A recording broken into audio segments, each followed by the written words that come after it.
Good evening, people. Welcome to another episode of The Bridge. Tonight we operating with a little skeleton crew. We have our seat of wisdom, Chef Irie, who had a long day today. So we're gonna try to make this a little short episode. And then we have returning panelist, Detron Peoples. How y'all fellas doing this evening? Yeah, Wonderful. we here, bro. We here. Yeah. I wanna start off the night by telling the people, if you could tell the people why your day was so long and the good you was doing out there in the community today. Well, it's Thanksgiving, and one of the things that I often say is that whether it's Thanksgiving or not, we're all here, I think, to give back and to serve. So today was my day to give back and to serve. I created a foundation a few years ago, and I started a project a few years prior to that to help single moms in need.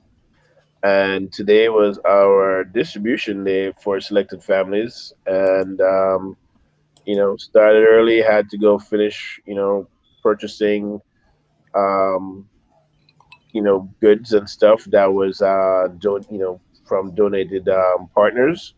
Um, Grace Foods, Broad Meat and Fish, BDC, West Indian International, Whole Foods were some of our partners, and we got together, packaged it up, and people are quite a few families are going to have, very cool Thanksgiving. It was amazing just to, feel the excitement coming from them.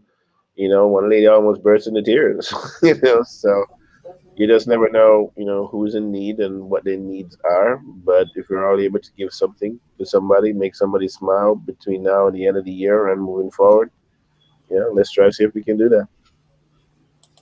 Okay. So Kudos. Detron, you got anything going for Colonizer Day? Colonizer Day. I'll be with the family, and my job is just to dispose of the food that is prepared. And I'm always the one to say the grace. I'm always one to bless the food. Um, so whether it's I always tell people is like Thanksgiving, whatever we forget the pilgrims and the tradition of it from the American standpoint. I always looked at it as today is a day where we have collectively decided to give thanks today, because we should be giving thanks every day. Maybe not in the full regalia that will come with this Thursday, but it's just a reminder for us to be thankful and appreciative of the lives we have and the good things that do come about. And then you happen to surround yourself with close friends and family on this particular day, just so we can be thankful and reflective. So it's just November, whatever date that is. We're just going to do something we should do, all the time. All right, cool. Well, I guess we're gonna have a little something over here. Well, it's just the immediate family, and I guess I gotta get this turkey ready tomorrow to go ahead and give it a bath in some peanut oil. Ooh, Okay. fried turkey. Yes, sir. Ooh. So let's go ahead and get this on the road. So last week Oh, we was talking about the some of the things that we knew for the Black agenda, and there was a point that we was making about that. Well, I was trying to make that when we stop relying on outsiders to help us, we'll be much better at amongst ourselves. Once we become self sufficient, okay, then we can say, okay, we don't mind if you try to come in and talk some stuff out with us about working together. But before then, we need to focus on ourselves. So I didn't know. I didn't. Detron, you wasn't on the show, but you was in the show chatting. I was chatting. I Chatting. had some time. Yeah, y'all was chatting away. Yeah, it was fly. It was ripping. I wanted you to expound upon some of the points he was making in the chat, because I don't know all the time everybody doesn't get a chance to look at the chat. They might be focusing on what we're saying and not realizing what some of the audience is saying out there. Yeah, it was pretty robust, conversation. A gentleman that I don't personally know, first time I saw his name, but I think he and I, or the group, the few of us were on the same. We were reading out of the same book, but we were not on the same page per se. However, we were following the same plot. We were going to get to the same end. We were just at different chapters, and the crux of it was, we're talking about a black agenda, but the black agenda needs to be centered around what then black people are going to do for themselves. Black agenda requires black initiative, not white imagination. And there was a I don't want to say we dissented or anything like that, but there was a difference between, I think, the conversation that you guys on the panel were having about what the government or Biden or whomever needs to do to reconcile their atrocities and their sins towards against our people, which is definitely relevant.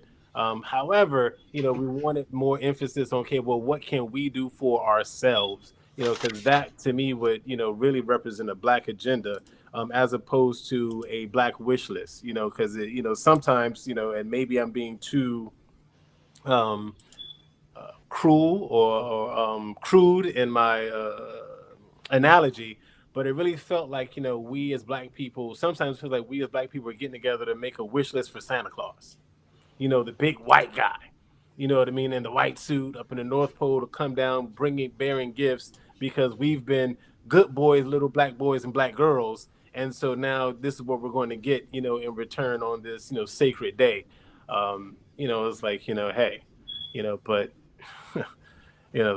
but that's not what it's about. It takes black initiative, not white imagination. That was the bulk of it. And then there was some differences in even how we even, what we thought, how that would come about, and just what certain statistics and so-called facts, really meant, where they stemmed from, in order for us to understand exactly how much power we do have, and able to shape our own destiny.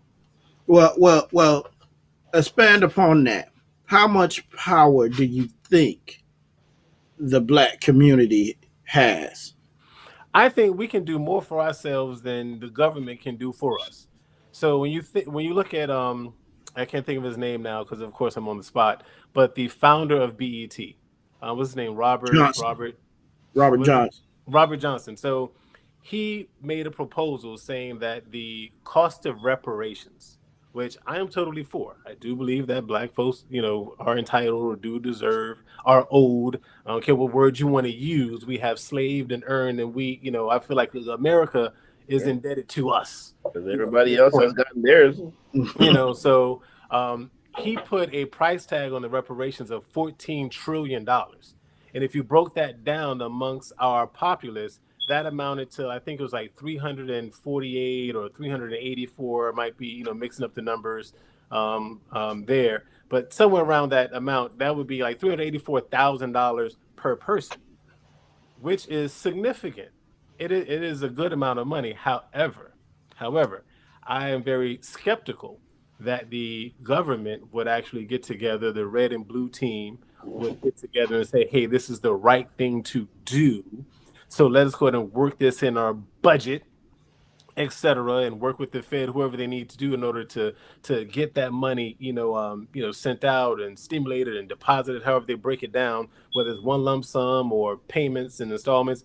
But $384,000, we can pass more money than that down within our own families, and therefore create our own reparations that are above and beyond what's being floated out there right now, above and beyond this $14 trillion, above and beyond this $384,000, per person.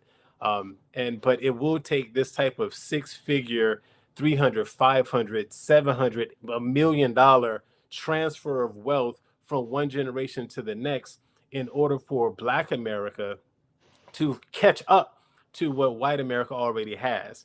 And being the financial professional, I tell people, all my clients, think of time in terms of money.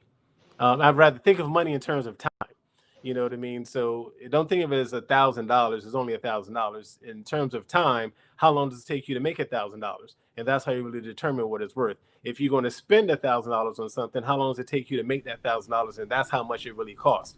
If you think of your wealth, if you stop working, how long will your money last? Will it last 2 weeks? Will it last 2 years? Will it last 20 years? So regardless of your income, that time measurement is really how you determine the value of the money you have. When it comes to time, when you look at the amount of wealth that Black America holds today, it'll take us 228 years to equal the amount of wealth that white people have right now. So if they stop, we put them on pause for 228 years. I don't know how many generations that is, but that's how long it would take us at this pace in this economy with our level of education, the job market, the way the wage growth and inflation as it is. That's how long it would take us to have as much wealth as they have today. So I am the firm believer that, hey, there's not enough going to school and get enough education, get enough of a good job that will allow us to close this gap, because guess what? They're going to school too. And they're getting an education as well. And they already have this 228-year head start. So whatever the government does that is good for us, they're going to do something that's good for them too. So therefore, even if our net worth increases, the gap, getting the frame here, may or may not, shrink a little bit. So it may go from the size of the Grand Canyon to the English Channel. I don't know. you get my point. Mm-hmm. Yeah. So upon that, not being able to close the gap, and plus not being able to close the gap, how would I want to say this? The social issues that are involved in the world today that would keep, because I know I was having another conversation about the who got reparations, the social issues that's going along today would keep us from closing the gap. Well, which social issues do you refer to, or well, speak of? Well, I would say that first of all, the hidden, well, it's not hidden, but white supremacy, how the United States was built on keeping us down. Yeah, so I look at that from two views, two aspects. There's two sides of the same coin, if you will. Mm-hmm. So when you look at trying to understand why we are so far behind, where this 228-year gap, originated, yes, you go back to the construct of these systems, practices, and processes that are in place today. So that's the reason why they got such a head start, and we're so far behind trying to catch up. However, when it comes to really closing that gap, I think that the mentality that we have embedded within ourselves, and then we teach our kids, is the primary reason why we're not closing that gap. And so that is, we have to be accountable for recognizing that and doing better. And so we can do better, but at the same time, I recognize the same way there are systems that were set up that ultimately like kept Black people in the ghetto. I was listening to James Baldwin the other day. He was like, I don't know if the Federal Housing Administration hates Black people, but I know they keep me in the ghetto. You know what I mean? So when it comes to the way the systems were constructed, definitely the reason our mentality is so perverted has to do with that as well. Because you look at mental slavery, it starts in school and is propagated through just regular, just living life in America, what you see on television, because there's such a dominant imagery of white supremacy, Black inferiority, and that sort of thing. It's subconsciously causes us to feel inferior, or be intimidated when we're around folks of another persuasion, whether they have more money than us or not. And I think it causes us to, blacks, we pursue degrees in school in low paying fields, more than anybody, and I think all of that is tied to a sort of mental subjugation that was, created, started from way back when, and it continues today.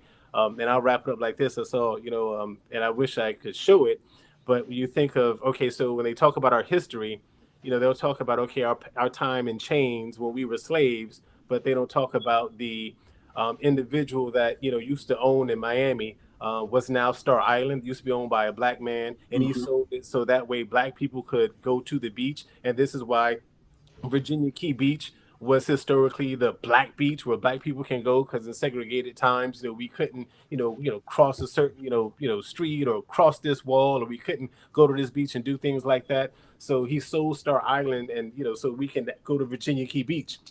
Um, so, but we don't hear we don't know who that is. Black History Month comes along. There's no curriculum. They allow the kids to write about whoever they want. So the kids write about Beyonce and Michael Jordan because they don't know that Raphael Bostic is a president of the Federal Reserve and he's a black man. They don't know who Robert Johnson is. They don't know. There's so many individuals of significance they have no awareness of. So when our people think of ourselves in comparison to them, only thing we know to do is exalt some sort of athlete or some sort of entertainer. Um, that's the mental things, and we have to be accountable for that as well, and learning more about ourselves and our history and our greatness, so that we will feel like we are at least first amongst equals. If you don't want to promote, okay, don't be too militant, and I'm pro-black, it means I love us. I'm not anti anybody, but I'm first among equals. You are not better than me, and it is what it is. So there's a lot. I know there was a lot there. Sorry. Mm. So I'm a jump in. Well, not jump all the way in, but I want to see what my brother over there, Irie, is thinking on it. On it. No, I just had so in terms of closing wealth gap, um, is it some people would say maybe they have personally, and I'm assuming as far as black people go, I'm assuming that is minute small percentage, but how does that reflect upon the rest, I guess, of us, if you would, in terms, and what do you think, if any, if there's any responsibility on their part to help, whether it's the black agenda or just help in terms of, um, you know, yeah, I think helping, you know, figuring out ways to lessen not just the wealth gap, but the time period that you mentioned, 200 and what is it, 84 years, 228. 28 years, so I mean, when you look at that, that's generations upon generations upon generations, and they're saying, okay, that's how long, but then when you get to 228, you realize, wait a minute, time doesn't stop. It's very it doesn't stop, it keeps moving. So at one point you figure out, okay, it's 228 years. So what you figure in now, what comes in 10 years, 15, 50 years, will it eventually close, or will it always be this exponential rift? If we don't do any better, it's just going to get worse, because and it's one of the some of the comments that came up last week was how much we spend. It's like 1.3 trillion dollars, and I know there was someone who felt like that wasn't a lot of money because Apple has about $1 trillion, in their cash reserves. I say, however, you're comparing, yes, all of black spending, we're 12, 14% of the population, and our spending equals what the largest company on the New York Stock Exchange has. So Apple is an anomaly in itself. Most companies do not have that type of wealth on hand. And then when you talk about the $1 trillion that we spend it every single year. So every year there's a new $1 trillion that we're spending. Mhm. Whereas Apple is holding on to their $1 trillion, and now it might be $800 billion cash on deck. And their valuation is totally based on if all of their shares were purchased at this price, then this is how much money they would have. So so that's what makes them a $1 trillion company. We are actually spending out of our pocket, leaving our homes, leaving our communities, leaving just our families, and putting it to the national economy, the GDP on an annual basis. And you know is so it's really bigger than what Apple has going. And when you think of, okay, well, how significant $1 trillion is back in the 50s, when well, my parents were born in 1954, black spending was only $50 billion.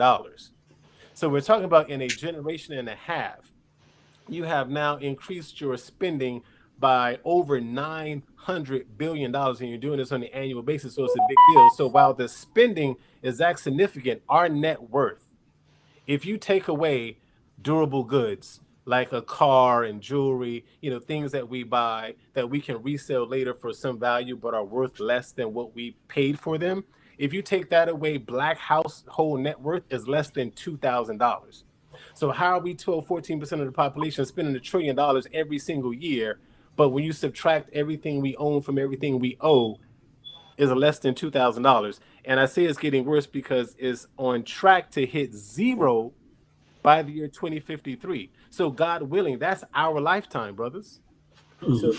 our kids and grandkids will live in America, where they themselves might be better educated, they themselves might have better titles or making more money, but the net worth of our people, our kids and grandkids, will be zero. In Boston right now is $8. Average net worth of black households in Boston, $8. When you look at all of Black America, less than 25% of us have even more than $25,000 in retirement assets. Even when you compare our income, equal income to our white counterparts, their net worth is still 10 times higher than ours. And we're making the same amount of money. So Detroit, so we constantly are, always asking on the show, whatever the topic is, solution, solution, solution. So so inherently, what when you, especially when you just mentioned not too long ago of how black dollars just they leave on a jet plane out of the community, Mhm. going boom, boom, boom, boom, Mhm. just like that, Right. like you doing dollar bills, Mhm. So why is it that what is the thing that stops the our communities from doing what other communities have done so successfully? Be, before you answer that, Detron, let me jump into here.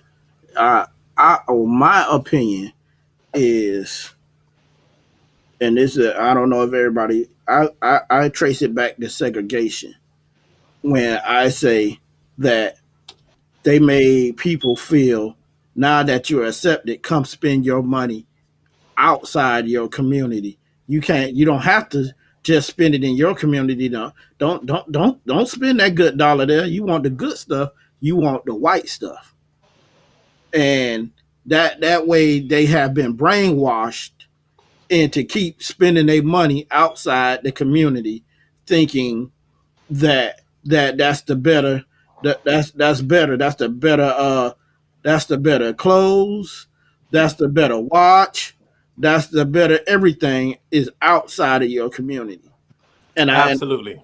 and I also trace this back to how do you change the mindset of the African American community? Stop moving out your community. Even when you make it, find a place to build better homes in that community. because you see what you see is what you become. If you don't see no doctors in your neighborhood, how you gonna become a doctor? What's gonna inspire you to be a doctor? If you see everybody playing basketball, playing football on the street corner selling dope, that's what you become. I'm not saying everybody's gonna be like that, but that's what they see is what they aspire to. Mm-hmm. Go ahead, Detron.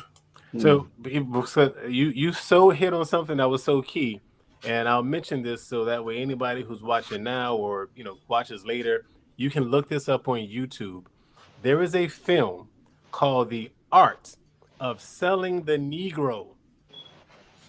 This was made back in the 1950s, and it breaks down different um, um, categories or pillars, if you will, that allowed the white America now to understand this new buying power that Negroes had.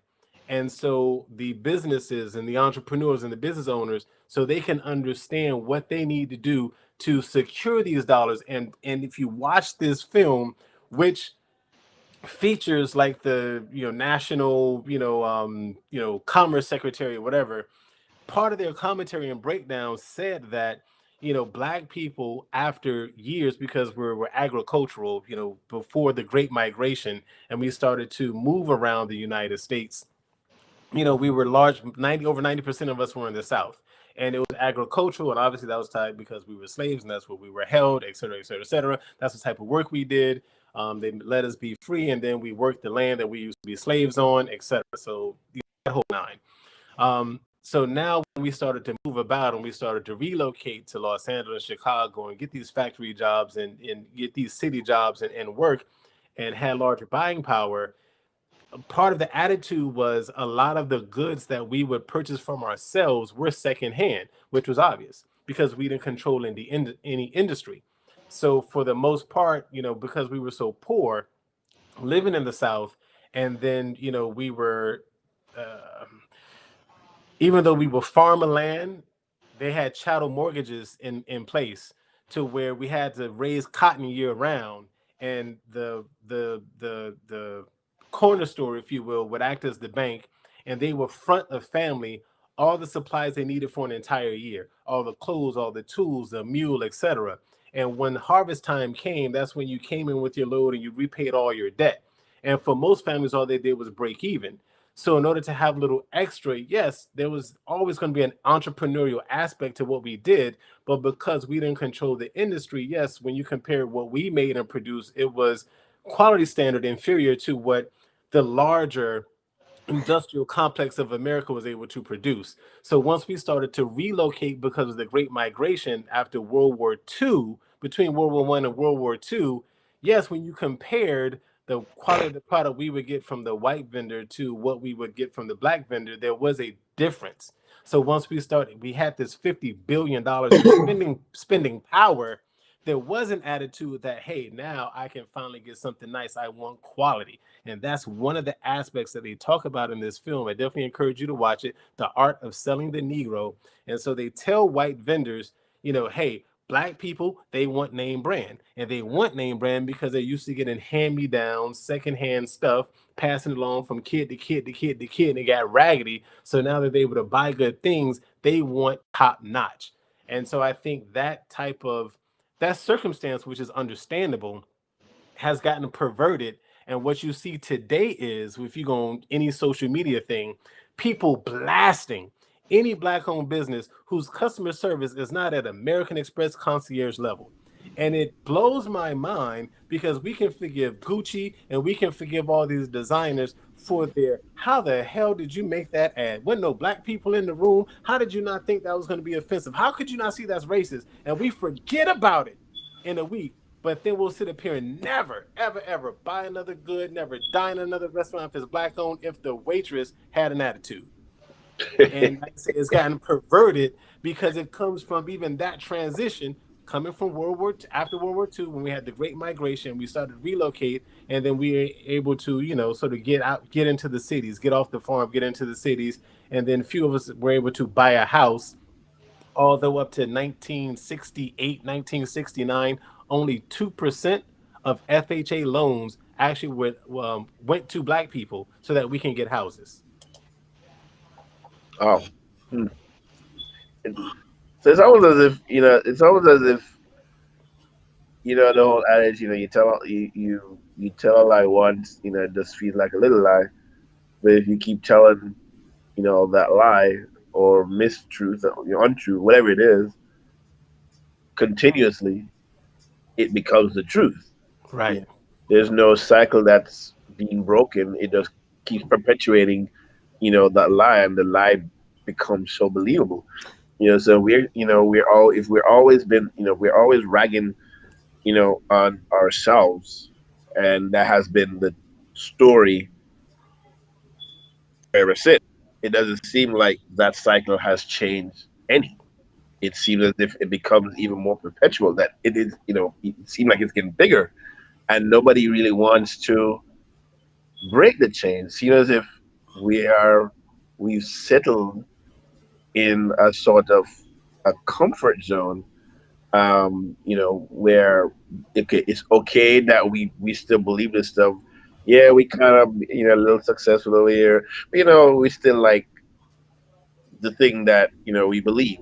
That everything that's not ours is better than us. So it doesn't seem like we're on this show talking about what can we do for the what can we do for the black agenda? How can we make ourselves better? How can we make our communities better? But my observation is that, and when I said it in the show, I don't remember if it was a statement or a question, and I was like, it doesn't seem like everybody is on that page. You know, Not everybody's on that page. Some people are just fine with the status quo. But Right. I think that leads into the implicit bias.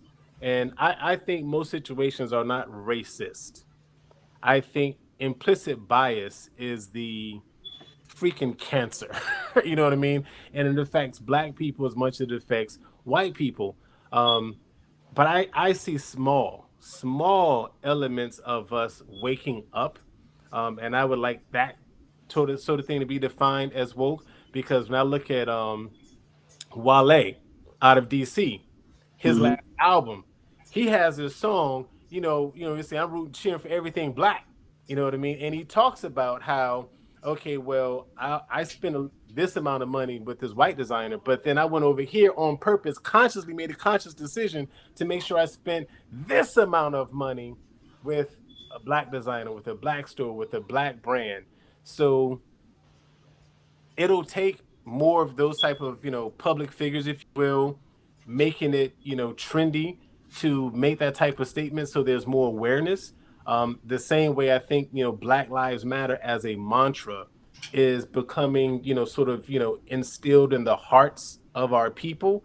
I think that will, I would hope that that awareness that this, hey, I'm being a little harsh, on my people. Let me intentionally go try to buy with a black business. Will it has to organically grow, and you'll need, whoever has a national platform, more of those people to promote that. And you even see the some even there is so we have Black Friday coming up, and then you'll have Cyber, what is it called? Cyber Cyber Monday. Monday. Cyber Monday, and now there is a whole new thing where there's a buy black, day, like a buy black Cyber Day. So it's But there's a Black seeds. Friday. Yeah, there's some sort of buy black day, that I've and I'm Oh not a yeah, shopper. yeah, yeah, yeah. Yeah, I'm Okay, not a shopper, I think but that's I've isn't. seen seen it. Okay, is that You know, different from small business? Small It business. is. It's a totally separate day from the Cyber Monday or the Okay. small business, whatever it is. But the fact that it even exists now, and it's even a thing or a hashtag, if it continues, then the awareness will grow. You know what I mean? And people just have to be intentional about trying to buy black. So that's one thing to break the chain. And then another great thing outside of the art of selling the Negro, if people want to understand, well, because I'm a firm believer is you have to think about what you're thinking about.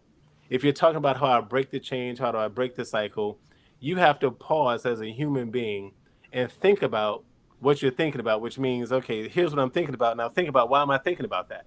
Where does this thought come from? You know what I mean? Because our thoughts ultimately dictate our beliefs, and our belief system ultimately, like the gird in the mouth of a horse, will turn the head into of our actions, and those actions ultimately produce the results.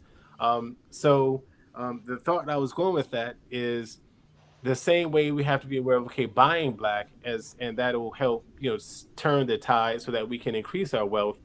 We have to, as a people, start to promote entrepreneurship more, because in order to keep black dollars in the black community, in order to promote the black agenda, you know what I mean, in order to close this gap, in order for our own sense of national pride and self, we need entrepreneurship to be important. Because if me and James open up a store, okay, and everybody black wants to buy with us, that's great, but we have business expenses.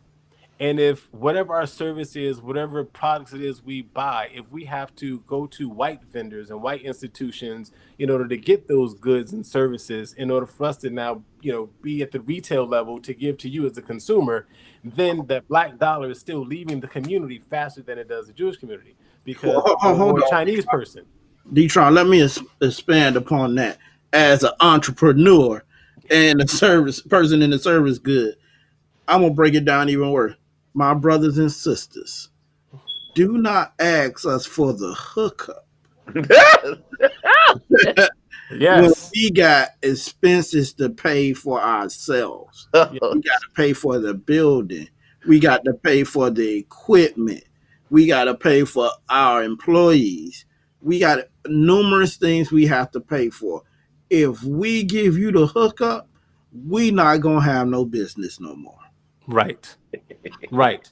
And if we're going to be conscious about it, then, like, you go to a gas station and buy something out of the convenience store, it's more expensive than going to a grocery store. Hmm. Well, that's a convenience tax. If I get gas right before I jump on the highway, the price that I pay per gallon is going to be more than the one that I get that's 5 miles inside or away from the highway. You know what I mean? Because hey, you about to get on the highway. How far are you going to drive? What you do? Run out of gas? So Hmm. therefore, there's going to be an upcharge.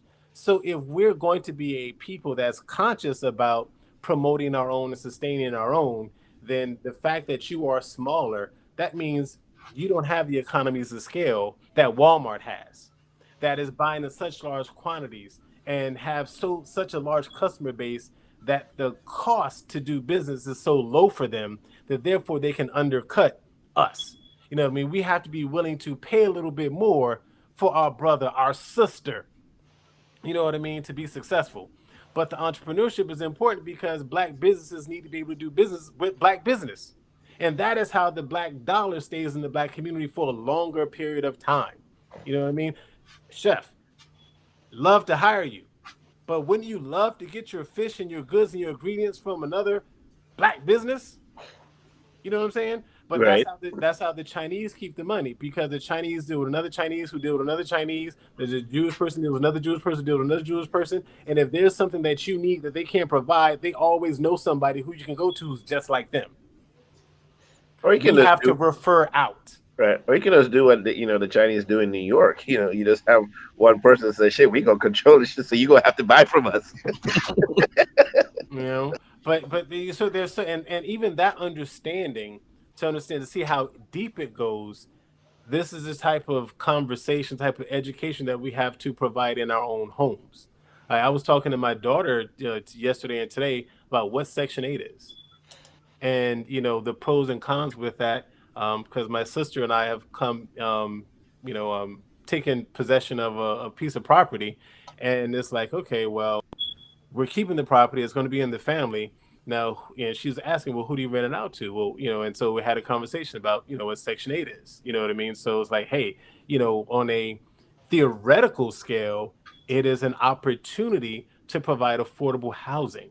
You know what I mean? And I would love to be able to take one of our people who just happen to not be making money. And a lot of that's not in your control.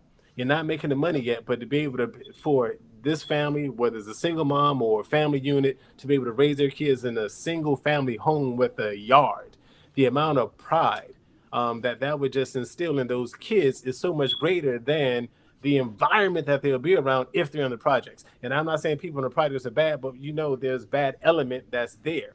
And then that puts kids at risk of getting caught up in the wrong crowd, doing the wrong thing, but in the wrong place at the wrong time, just trying to look cool, act tough, whatever it is. Because we from the hood too, so I can talk on it. You know what I mean?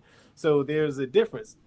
As I explained to my daughter that, hey, when I was before my mom bought a house over in Carroll City, we stayed in some duplexes over in Liberty City, right behind the Scott Projects, which don't exist no more.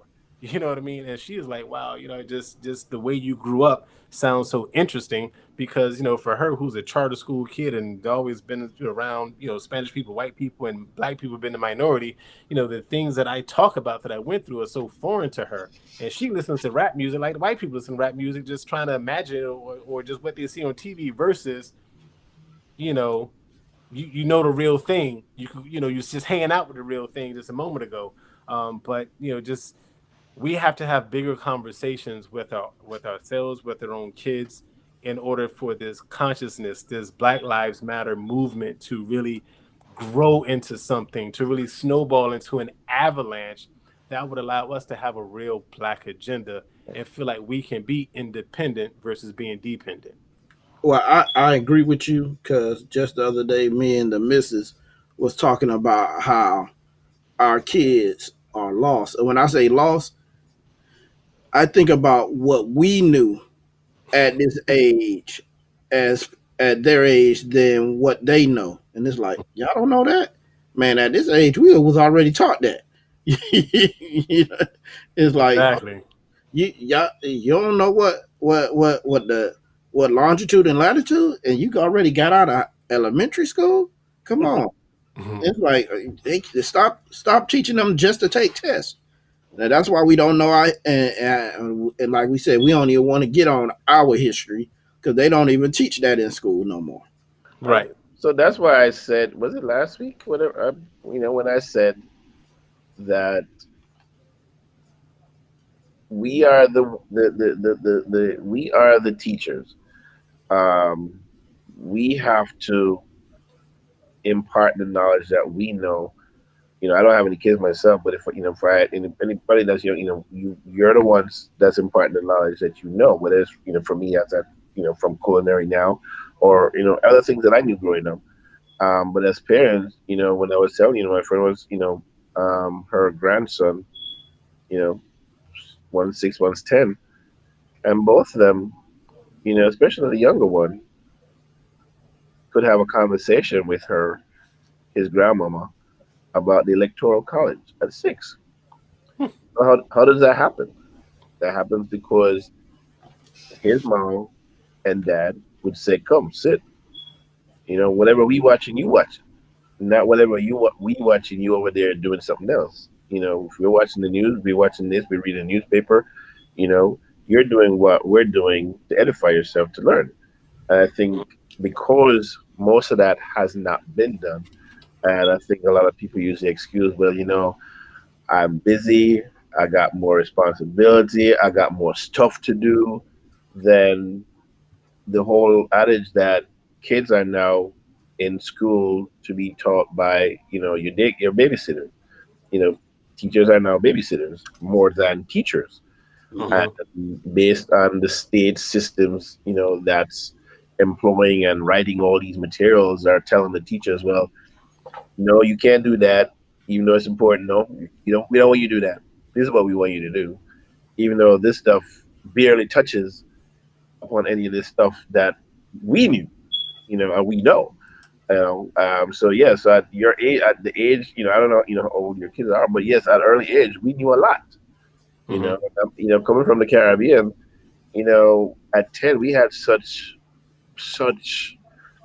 independence when it came to education because, we understood the value of being educated, and so when you're 10 years old and you're having study parties, you got to go to the library and, you're doing everything because, your parents can't really do that. So you got to get with the people who, are in your crew, and doing what you need to do. You're learning from an early age that, this is what you have to do. You got to get it done. You know what I'm saying? So we need to, as the bearer of truth and facts and knowledge, need to impart that on our young people, and so when they get to a certain age, they're not like, well, we don't really know that. Well, what do you know? And the whole thing about going to get, I was having a conversation the other night about people wanting to seek out information as opposed to having information just delivered to you. Information is all over the place and it's accessible all over the place. So one of the things that I was not in agreement when you guys were in the chat last week, and we were talking about computers and access to computers. My whole point was is not, yes, we have a lot of access to a lot of those things, but as you can see, even in this pandemic, there are a lot of places across the country where a lot of kids do not have access to a lot of that stuff, Mm-hmm. especially when you come to single parent households. Mm-hmm. You know, parent may be able to have one computer. You may have two or three kids in the house. Each kid can't have access to a computer. That household has one computer, you know, and everybody now has to juggle time, to have, access to that computer. You have places where nobody has a computer, in their house to this day. So not everybody could afford a $500 or $1,000 or a $500 computer, But my point was that we need to provide more access in a lot of places where, young people who have very talented brains, and programs that they have access to outside of school and outside of their homes, Mm-hmm. to really develop, young people more and develop them at an earlier age. Mm-hmm. Mm-hmm. See, and all this to me sounds like a black agenda because our conversation is about things that we can do to Yeah, be better agents of our children's education, right. as opposed to focusing on giving our kids the things that we didn't have when we were growing up. Teach your kids the things that you didn't learn when you were growing up. So that right there, if we're talking about us doing that for ourselves and our people, that's a bigger black agenda than okay what Biden or somebody else might do or whatever. Well, The if you're aspect of not, yeah, mhm. if I'm of the opinion that if you're not, if you're not like us, like this, your opinion is already skewed from the jump. Okay, Yes. your opinion, because you're coming at it from a secondary perspective. Hmm. Primer perspective is prime. Right. Okay, we're going to deliver it to you the way it is, you know. But and so in the same token that you're saying deliver, the things that we learn, I'm almost certain that in some respects we ourselves have to go back and sometimes unlearn some of the bad things, Yeah. and really and also because education, you remember, doesn't stop, Hmm. whether it's primary, secondary, or tertiary. The educate that doesn't stop, Hmm. But if you leave college and your education has stopped, then I'm thinking that you've done yourself a disservice. You Hmm. as we evolve, things change. We Hmm. gotta learn. If we hadn't evolved, most of us wouldn't know how to use our bloody phones. In the Hmm. way Yeah, because they're computers now. they're computers. So we have to learn how to moderate and modulate, our efforts as it comes to accessing, information, and then how we in turn say, hey, nowadays we oftentimes are asking younger people, because they get into information and tech in a different way that most older people do. So I think we should not be ashamed, to say, hey, how does X, Y, and Z operate? And I think a lot of us sometimes feel like because we think we should know it, and we really don't. Not everybody knows everything. So anywhere that you can get information, younger person, older person, you know, get it. You know, Nobody knows everything. pretty much. But there, there's Nobody. some people that think they know everything. But hey, And before I forget it, there was the other things, something else I think would be a great value add that people can watch on YouTube. 'Cause outside of the art of selling the Negro, um, look up the doll test, DOLLTEST, the doll test. Because as if we are going to have a black agenda, I think it's very important to understand, sort of, what are the systems and mechanisms that were devised that ultimately influence our thinking. You know what I mean? Because that's how we break a cycle.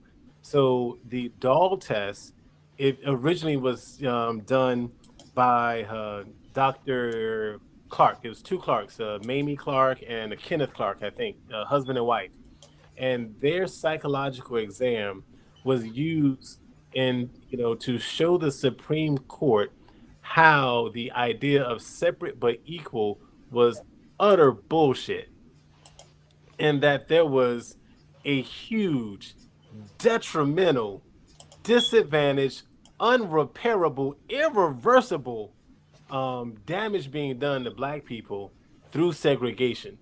So if you watch the doll test, and when you look up on YouTube, what you're going to end up finding is a remake of it. So this was originally done in whatever the 30s or 40s, whatever time frame that was, in order to overturn, the separate but equal segregation that was in the United States. But this test was redone in like the 90s or early 2000s. The results are the same. It is a heart wrenching, gut checking, eye opening, mind blowing mental screw job that will have you just like, I didn't realize that it was this bad, but it makes all the sense in the world. And it really will, out of the 1940, there you go, out of the mouths of babes, you know what I mean? You will see exactly the screw job that has been done on us psychologically. You talk about that mental slavery. So we have, in order to break those chains, we have to first recognize that there is a chain here. You know what I mean? And I've been carrying it around. So if you start to think about what you're thinking about, now you can ask yourself, well, what is it that I do? What is it that I say? What thoughts, what beliefs do I have that ultimately influence my actions that I can tie back to this implicit bias against my own damn self? And then therefore, what have I taught my own kids that then, might be holding them back because of the same implicit bias? So we have to become aware of that. And I know a lot of people talk about critical race theory, and it has a lot of relevance. I've read the 1619 Project. It's a great work. Encourage people to read that too. Look it up. But if we talk about getting America as a whole to move forward, there's going to be pushback from critical race theory because white people don't want to be made to feel guilty, especially not the white people today, because they had nothing to do with, slavery and segregation and Jim Crow and everything else that happened that was totally screwed up. There's a disconnect as to what the collateral damage was of those events. And that's where all of America has to be sort of brought together and understand, like, oh, okay, yeah, that makes sense now. Yeah. So yeah, yeah, you know what I mean? It makes sense. Mhm. But before we get there, for us to have our own black agenda, so we can do for ourselves, we gotta understand what's poisoned in our own mind and where it stemmed from.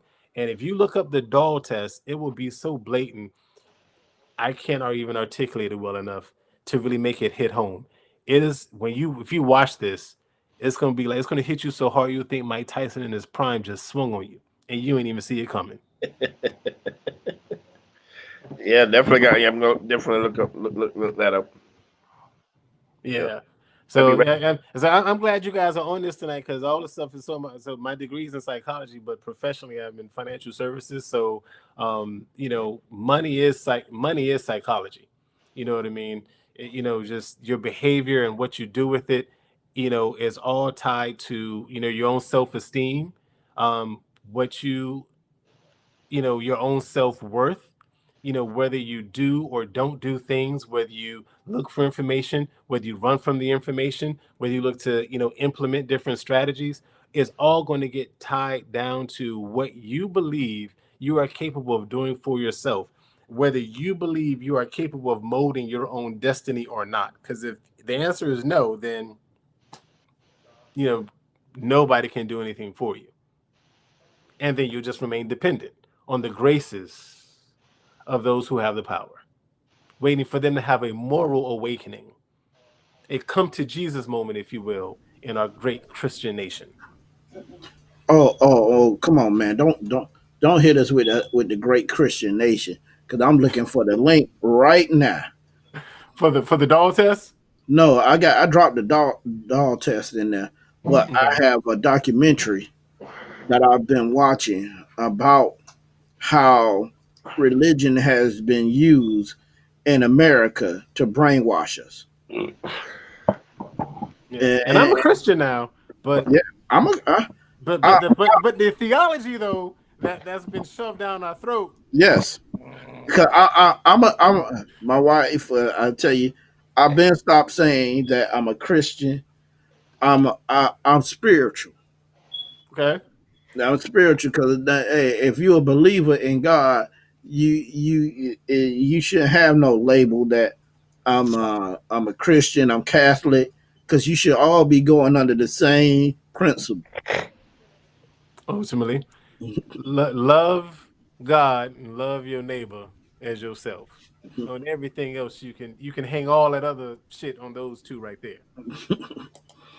Yeah. So, Irie, do you have anything else you want to say, brethren? About not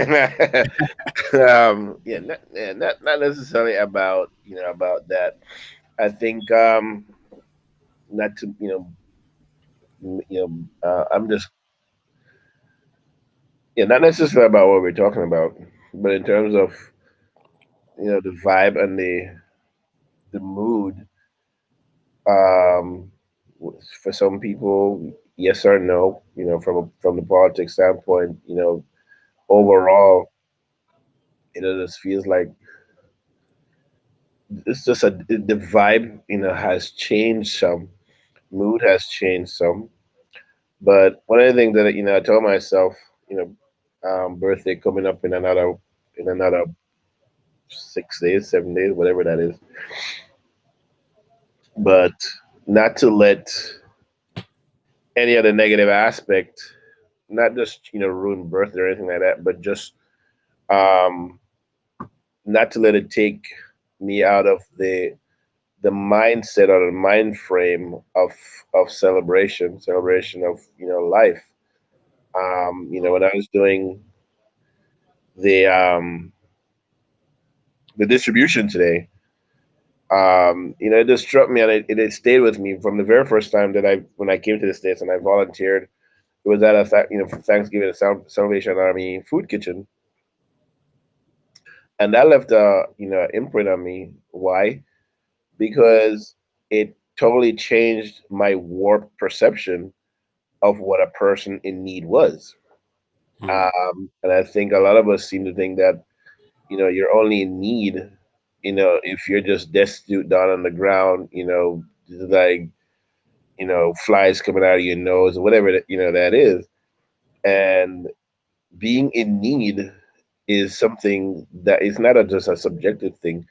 It's just different for everybody. You could have a job and be in dire need of stuff, dire Amen. need of food, dire need of clothes, Yeah. and you still got a job, but you know what I'm saying.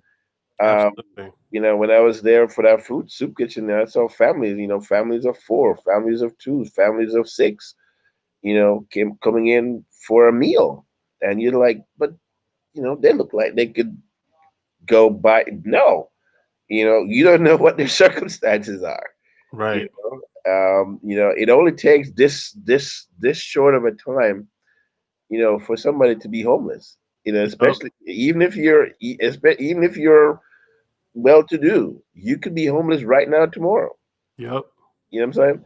So I think for us, as we're in this going in deep into this holiday season, that's to really think about not just what we're doing for ourselves, but how we can look um other people, and it could be something small, doesn't have to be anything grand. Even in what you say to somebody, because somebody right next, standing to you, tomorrow on the elevator or whatever it is, could be really going through some stuff, and just a kind word, good morning, Absolutely. good morning. Absolutely. So we Absolutely. just need to be just a little bit mindful, of how we treat each other, during this time. But I'm glad, I feel like there's some, weight lifted off of the our communities and this country as a whole for right now, as kind of moving forward a little bit. Yeah. Respect to you, bro, for doing what you did. Um, it's like whenever I hear someone on the front lines like you were in that experience, I respect that effort, that initiative, the same way I respect, nurses or anybody in the medical field treating people that are sick. That is takes such a huge level of compassion and empathy that is, the one of the most admirable traits. And it's definitely something that I know I have to do better at. Um, I sit on the sideline and, a lot of times I'm thinking, well, let me donate some money, whatever, but it doesn't replace actually serving. You know what I mean? And, I believe the greatest act of love is serving. So respect to you for what you did with the families. Appreciate Um, it, man. whether it was just one or 10 or whatever. So, I mean, that's a lot more than what most people do. So much respect. And that's how it started. It actually started with one person 6 years ago. Mm, Started with one person 6 years ago. hmm And periodically, even several years after, when I was still in contact, that person would, throughout the year, hit me up because they were so appreciative and grateful for that gesture, and they would, Thanksgiving, sure enough, I'd get a message, a DM in my, Facebook, page, just thank, of how it changed, it impacted them hmm that day, and we're talking 2, 3 years after it happened. You know what I'm saying? So I think, when we go out, like I say, yeah, you just never know how you affect someone's life. Giving is one way, hmm for sure. But I think at the end of the day, when it all, when it all comes down out of the wash, is that I think in some way or shape or form, we're all here to serve.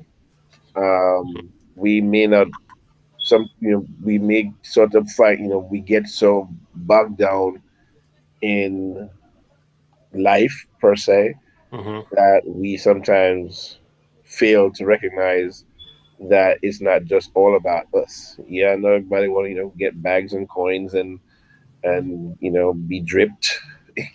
So I'm trying to get hip with the lingo.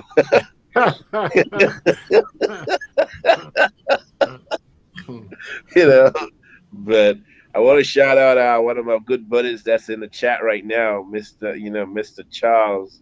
So y'all can loud up Mr. Albert Charles. Let him know that brother loves him much. So yeah. Okay.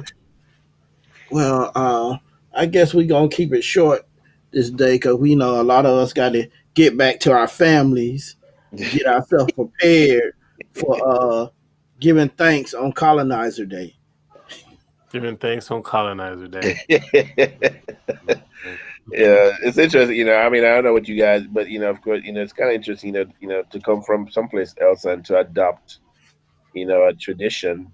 Um, you know, Especially when you first didn't understand, how it, how it came about. You just sort of understood like the importance of it. Um, and so for me, when I was able to, and even now, for me, it has never been about the whole turkey thing or what have you. Um, Understanding that being with friends and family, was the most important thing. Now we come where most of us can't be with friends and can't be with family per se. So some people are taking the risk and the chance to go do that by traveling on planes and trains and all that good stuff. I hope, I wish them well, that they stay safe. But, you know, this time really, really emphasize, what it means to have good friends and good family, in your circle. And the pandemic makes that even more, relevant because as authorities encourage us not to travel and to keep our circle small because of, the pandemic and COVID.